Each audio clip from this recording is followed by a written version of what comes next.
Now, we are often told about studies and polling that come out of Muslim countries and also non-Muslim countries in regard to how they view different subjects. Now, one of them is terrorism. One of them is Sharia law. So I want to quote a Pew Research poll here. Do you support the establishment of Sharia as official law? They asked in majority Muslim countries in North Africa and the Middle East. And that is a stunningly high number. 74% of the people in those countries said yes, they support Sharia law.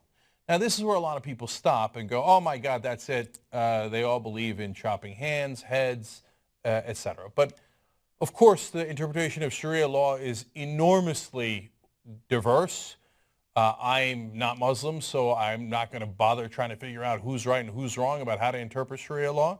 But what Gallup did in their survey was they said, okay, look, we're going to specifically talk about killing civilians.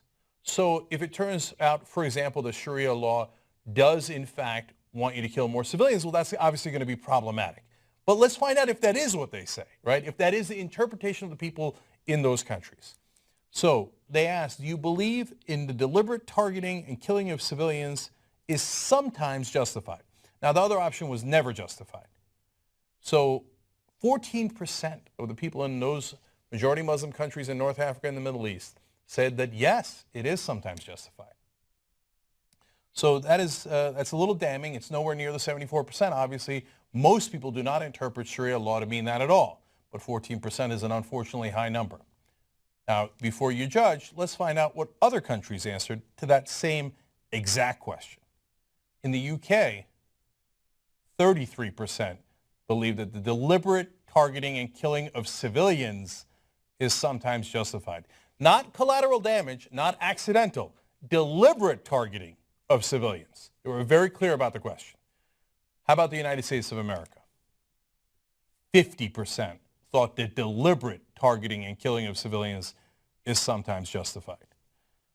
So if we're looking at polling to determine who is more violent and more prone to what we normally, colloquially call terrorism, the deliberate killing of civilians, it turns out the population of the United States is about 4 times as likely to support the deliberate killings of civilians.